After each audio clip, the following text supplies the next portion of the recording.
Hey, welcome back to the Fully Booked Photographer. And we're in July and it's snowing outside. I'm only joking. But we are here to talk about Christmas in July. Jeanine, I always thought that Christmas was in December.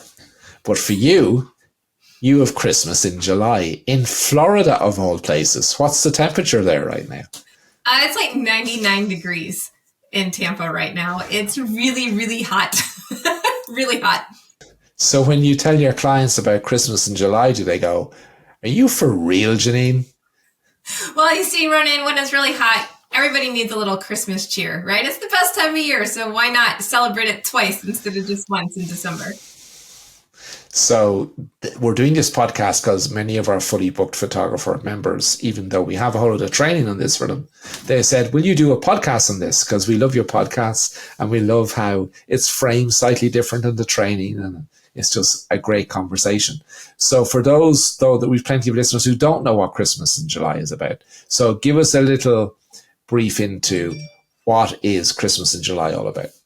Sure, Brennan. So Christmas in July, a little, 30-second snippet here. We don't actually photograph. So we're not photographing Christmas sessions in July.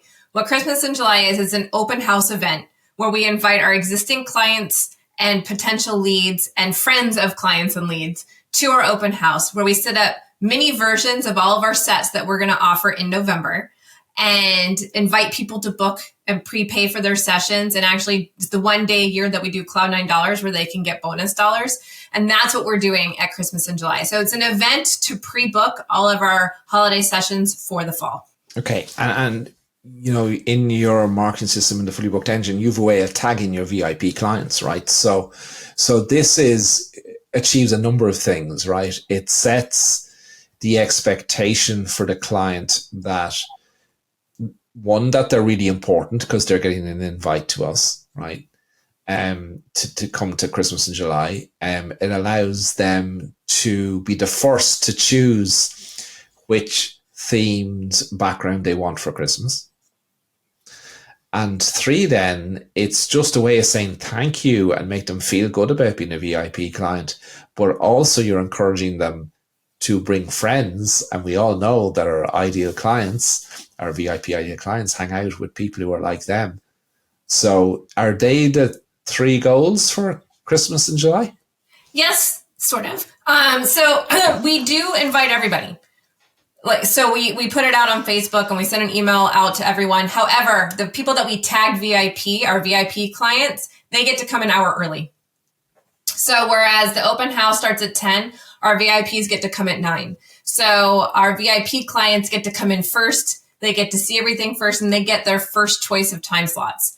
And for anybody with young children, they know their kids have specific nap times or certain happy times during the day. And so it's critical to come in, see the set you want, and be able to get the time that you want where your child's going to be the happiest. So our VIPs love that special treatment, that they get truly first dibs on the times that they want for their sessions. And so that is the number 1 goal, right? Number 2 is we want to love on our clients and we want to love on our leads. And it's a great way to get face-to-face time with everyone. They get to come in, we get to see them again. And for clients we haven't met, we get to meet them for the first time instead of just having conversations via text message or emails or online social media conversations and things like that.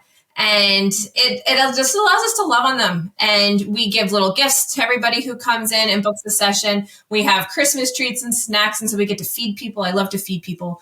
And so the other thing too that it does is for our clients, obviously those are all benefits for me and my clients, but another benefit for our client is that Christmas is crazy. And you know this, right? Like you have kids, something happens, like Halloween hits and like all of a sudden it's New Year's, right? And so you go from these holidays and your calendar just gets slammed between activities at school and Christmas plays and Christmas parties and things for Thanksgiving. Well, I know you don't have Thanksgiving, but we do. And so there's all these things that happen in the fall and time just goes.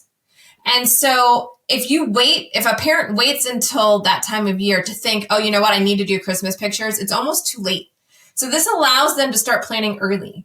They have in their mind, okay, this is the set I'm going to do. I have it booked. I have the time on my calendar. These are the outfits I need to start looking for, which is critical for a parent. right? They have to be able to find the outfits to wear for their Christmas portraits. And if it's November before they decide they're going to do it, and then they're trying to find clothes in November and get things ordered and things like that, they're already behind the 8 ball. So this allows them to pre-plan and not ever feel like they're running behind. So you're getting into their calendar really, really early. Yes. So that you're planting the seed, they're reserving the time, and because they've committed to that time, they know that this is the only time. Talk us through that process, right? Because this is really, really clever. As to, you run the different themed backgrounds for Christmas, but you can't have them at any time, right? Just talk to us about how you plan out the actual photographic sessions where there's different theme backgrounds on different dates, and your clients are being made aware of those at your Christmas in July event. Sure. So every weekend in November, we run different themes. We also have one that we have set up. We have 3 different shooting bays in the studio. One we leave up, set up all November. So there's one specific one. It's more of a generic holiday session that would appeal to a lot of people, families, children, all different ages. That one we have, and you can book anytime in November. But our ones on the weekends are very specific. And so every year I always try and include something that can wear Christmas pajamas, something where there's candy and kids can eat, something that would suit babies, something that would suit children, and something that would suit families, and something that's more traditional. Like, I have this whole formula in my mind of like all the elements that the different themes have to have. And so on, like, say, Saturday, November 4th, we have a specific set. I'm not going to say what it is because you have to come to Christmas in July to find out. So no trickery here.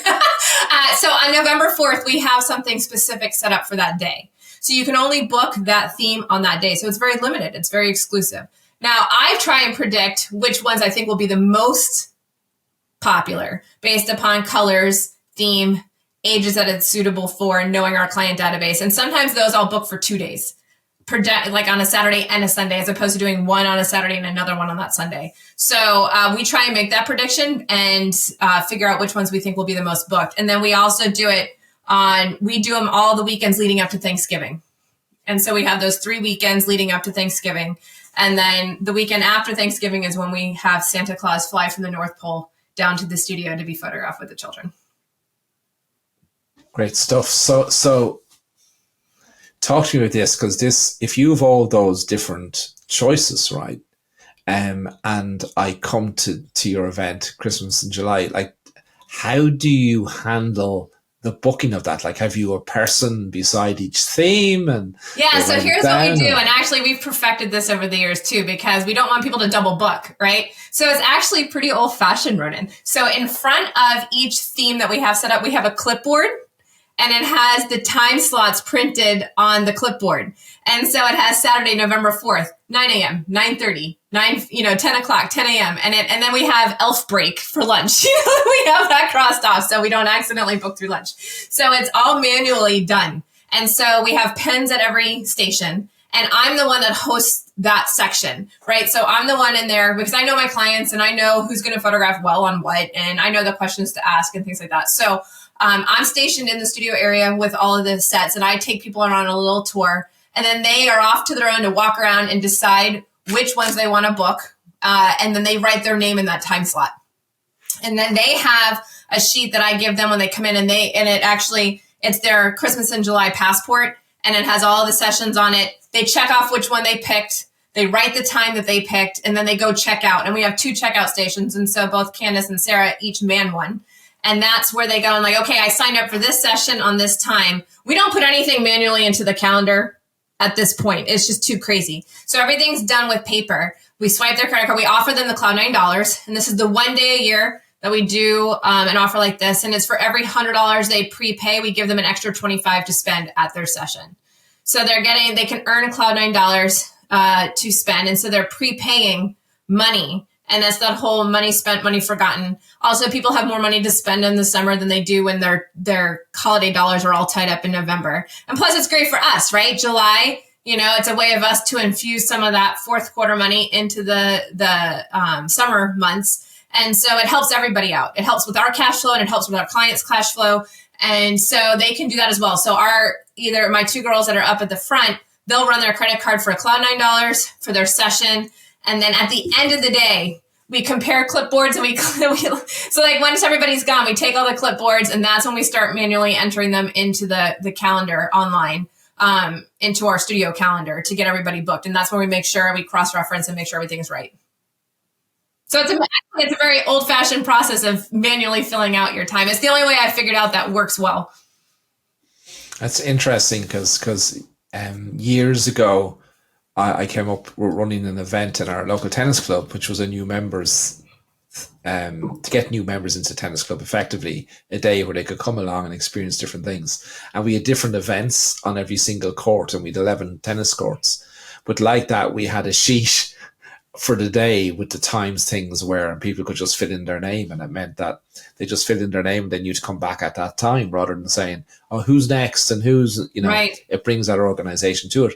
But it's nearly co-creating to it. It's giving them the perception that they're in control of when I want to do this, Correct. Or if I want to do it. So that's very clever. I want to talk about these Cloud9 a bit more. That's an ingenious way of not discounting, but adding value, which I love. So they get an extra $25 for every $100 they spend to spend on what they love later. Do they physically leave with physical Cloud9 or? Okay, they do. Talk to me about that. So we make these they're shaped like dollars, and they have a little elf on them, and it says 25 Cloud9 to be used between November 1st and November 30th of 2023. And so we give them, if they did like $400, we'll give them 4 because they're $25 each. And then we put in our studio management system, we actually put that in there, right? So if they forget them, we have record, because we use My Stratus, and it's a loyalty reward dollar. And so we put them in. So that's part of what we're doing that afternoon is not only are we entering all the sessions, we're entering everybody's Cloud9 certificates that they've purchased. Okay, so I just want to be clear on this. So let's just say in your example, I go and I spend $400 with Jeanine for Cloud9. You give them $500 worth of value? Yes. Okay, so I leave with $500, not 425s, right? Well, no, you get the 425s that are just the Cloud9. Those are the bonus dollars. Your money is actually your money, and that's already in the system too, just as a gift certificate. So the bonus dollars is what they're getting as little elf money. I'm with you. So when I come and I spend 2,000, right? You say so that's 1,600 because you spend 400, but of course you have your $100 with you. Correct. Where is that? You take it from them, and now it becomes 1,500. Correct. Okay, I love it. I love all those touch points along the way. And so, what if I forget my money? So it's funny. I originally thought that most people would forget it. But you'd be surprised how many people keep them in their wallet all year. They whip them out at Christmas, and it's so funny. But if they forget it, we have noted in the system. So part of us prepping for our sales appointments at Christmas is we pull up the client in the system, and on our sales pad, we write down, okay, this was, Ronan. He was here at Christmas in July. He has $400 that he paid, and plus an extra $100 Cloud9. So he has $500 credit to be able to use towards whatever he orders, and we take it off. And actually, we have to. It's weird with sales tax. The $400 comes off differently than the 20. Like you charge sales tax on the one, not on the other. So it's a little bit of complicated math. So we have to have it already out and ready to go. So that way we're not fumbling around in the sales appointment. Right. So bring me back to the day itself. So how do you make 99 degrees Fahrenheit in July feel like Christmas, look like Christmas, yes, smell like Christmas? Talk to me how you do that. So it's so much fun. Well, one, we crank down the air conditioning. We have really good AC here in the studio. So the night before, we actually come in and we crank it down so that it's really, really cold in here. We go to storage the day before too. We get to storage. We bring out. We do a lot of work for this. So we go to storage. We bring out a lot of our Christmas decorations. Not everything, but we get our main Christmas tree. We decorate the Christmas tree. We get out some basic, like some of our bigger props that we can set up in the lobby area in the 2 sales rooms. And then the studio gets decorated with all the themes, right? And so there's not much going on there. But then in our diffusers that we have throughout the studio, we diffuse cinnamon. And so that makes it smell like Christmas. And then we have Christmas snacks. So we do sugar cookies that we order from our local bakery with red and green sprinkles on them. And so that's Christmassy. And we do, have other Christmas snacks and coffee and donuts. And we do the donuts that have like the white and the red and the green and things like that on it. So the snacks are all Christmassy. And then we play Christmas music, of course, right? So on our two big TVs, we have great. Thank goodness for YouTube, right? Because year round they run the Yule log, which is the fireplace that plays Christmas music. So we have on the two big TVs, we have the fireplaces, and then through our Sonos system, we project Christmas music throughout the studio. We're all dressed up. All of us have our Christmas T-shirts and like little elf hats and things like that we do. The kids are usually there, my kids and Candace's kids, and so we assign them to give out the goodie bags. So we have those all tucked away, and then when someone books their session, the kids run like little elves and give the goodie bags to the person who booked their session. And so, and then we'll usually do some kind of chalk art outside in the sidewalk leading up to the studio too. And then we have signs that we put out, it's Christmas in July, come on in, and things like that. So it's a lot of fun. And we promote it on social media leading up to it. We send text messages out to our clients as a reminder, and just have a lot of fun. Christmas in July. Come get a little Christmas cheer in the middle of the hot, hot summer. So talk to me then about the tactic of getting your clients to bring friends with them. Does that work? Do they bring people with them, or how many new clients do you sort of bring into Jeanine's Cloud9 world as a result of this activity?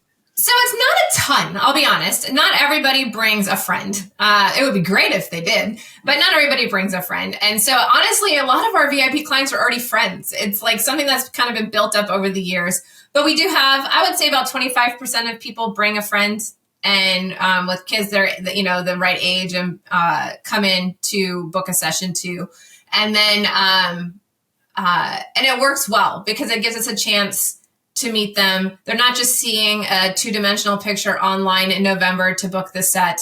And so, and then they get to do it with their, like, a lot of our friends always a lot of our clients will tell their friends, I go to Cloud9, right? But telling people you go to Cloud9 and actually having them come in to see what it is that they're experiencing is a little bit different. So if they're able to actually get their friends to the open house, we always book them. We've never had someone come to the open house as a friend and then not book a session. So they might not buy the Cloud9 dollars. That's happened before, where we've had someone come as a guest. They book their session. They're like, yeah, I'm not so sure if I'm going to give you $400 right now. I want to see my portraits first, which I understand, right? They might trust us enough, but don't trust us totally to hand over 400. All of our clients, though, I mean, it's 100%. 100% of our existing clients do Cloud9 dollars because they know what they're going to spend at Christmas. That's probably the one thing that doesn't happen as often, but it's nice when it does. So you mentioned they can bring their children, right? So is that right? Their children can come? Sometimes their kids come, especially if they're a little bit older, and the kids help pick out the sets. That's always funny to watch. When the kids want to do a specific set and the parents want to do a different one, and then you hear the parents cursing, God, why did I bring them? I should have just made the decision. But I love it when they bring kids, because the kids run up to me and they're like, Miss Jeanine, and they give me a big hug. And I've had kids bring coloring sheets that they give me, or little Christmas letters. I've had kids actually write letters to Santa early because they ask if I can get them to Santa Claus early because they want to get early on his list and things like that. So it's a lot of fun when the kids come, and it's not a photography experience for them. They get to play and have some fun. And we have crafts and stuff for the kids to do too, the ones that come. So it's another engagement that they get to have at the studio where it's just fun and not necessarily picture taking. So I was going to ask you that about the kids. So you have activities lined up for them to do, and do they tend to meet other kids that they've met before and they sort of play together away from the parents, or how does all that interaction No, go? they usually hang with their parents if they're old enough because they want to make a choice in the set. All right. So tell me this, would you recommend to photographers who do Christmas to do something like Christmas in July? Is that something that you think is a good idea? Or let me ask it a different way. Is there any scenario that you wouldn't do it? No. In fact, during COVID, when we were locked down, I found a way to do it. That's how critical it is to my studio. Go on. Tell us how you can do it when you're locked down and you can't interact with people. Go on. Well, luckily I live in Florida, so we were never actually shut down the way you guys were. Our governor opened the state up a little bit earlier, but we still had restrictions on how many people could be in a building. So I set up during when we did Christmas in July in 2020, we had 15-minute appointments set for people. So instead of having that fun camaraderie feel of everybody being at the open house for the same 2 hours, we started at 8 and we went to like 7 that night, and we made 15-minute appointments for everybody, and people had to wait outside for one family to leave before the next family could come in. So it was a longer day. It was a little bit painful to have to keep the Christmas cheer that long. But, and we didn't have that fun interactive. It's fun when everybody's there together and they feed off of each other. And so I think that's very critical. But, you do what you have to do. And so I would rather have people come in for their own 15-minute slot, meet with me, and pick their set, and then not do it at all. So I think there's several reasons why I think it's critical run-in. One, it focuses you as a business owner on your themes. I can't tell you how many photographers I see online, like November 1st. All right, so what is everybody doing for their Christmas themes this year? I need to pick one. I'm like, are you kidding me? How are you picking this now and expect to market with success? It's too late. So I'm working on my Christmas sets. Honestly, this Christmas, I'll be working on them for next year, but at least it forces you to pick what you're going to do, get your samples photographed, figure out what it is that you need by July. It gives you as a business owner that deadline to make sure that you operate like a true retail establishment. All retail does a season, and they all work a season or two early. And a lot of times I see our photographers, they are always behind, they put themselves behind the 8 ball. Oh, it's Valentine's. I really should do a theme. It's like February 1st. I wonder what I should do. I'm like, no, what are you doing? So for one, as a business owner, it forces you to start early. 2, and this is another brilliant part of it, Ronan, is that you market to your clients before anyone else can. So everybody else is locked into our Christmas sessions before they ever have a chance of seeing anybody else's marketing for Christmas. They don't even see it. They're already done. They're like, oh no, I'm already booked at Cloud9. Right? So that's another great advantage. And then 3, obviously the money spent. So it's infusing money into July that wouldn't normally be there. Money's going to be there in November regardless, right? That's always our hottest month of the year. And so it helps us with cash flow, and it helps clients spread out the money that they're spending too. So they're almost putting themselves on a payment plan without putting themselves on a payment plan. I absolutely love it. I love it. And guys, Jeanine has so much that she can share around. We call her the queen of themes because she truly is. And she runs an amazing business, has amazing staff. Oh, you want to say something? I have one other thing that I was thinking of before we wrap it up. The other reason why I love doing this, and we've talked about this before, the importance of events in your studio. I think it's imperative that you always have something to invite people to. And we try to have some sort of event at least once a quarter. And I'll tell you why. So we're running these Think Pink sessions right now over the summer too. Well, we've had several leads. We've gotten a lot of leads. We've booked a lot, but there's some that go cold. And while they might not be ready, they love the idea, but they're not willing to make the investment in something that's pink.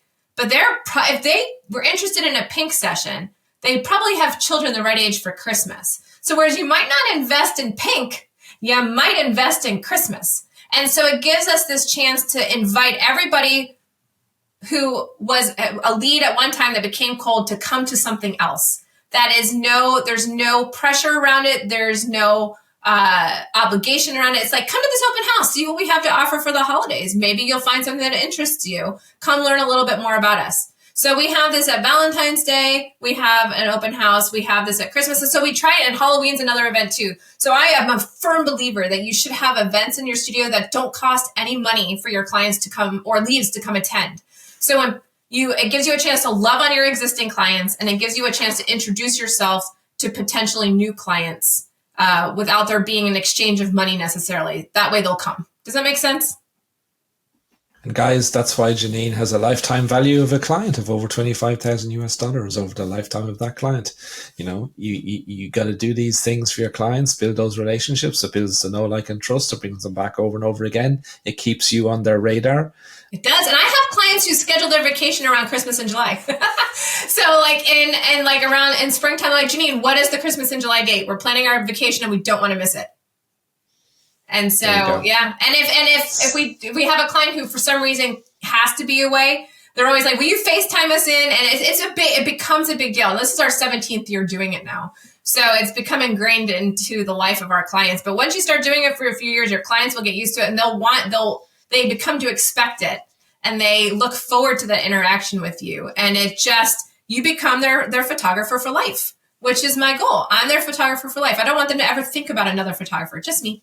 So there you go, guys. And if you want to learn from the queen of themes, the amazing business owner that Jeanine is, you can join her and all the amazing mentor team we have on the Fully Booked Challenge. All you have to do is click on the link below. It'll cost you nothing but your time to learn from us, to implement what you learn, and to become a fully booked photographer yourself, wherever that is for you. On the other note, if you like this podcast, make sure you click the subscribe button below. And of course, share it with your friends. Share it with other photographers who are like you, get something from the Fully Booked Photographer podcast. So Jeanine, thank you so much again for sharing your wisdom, your knowledge, your genius around photography in general, how to be a successful photographer. Thank you. You're very welcome, Ryan. See you guys. Bye for now. Bye, everyone. Have a great day.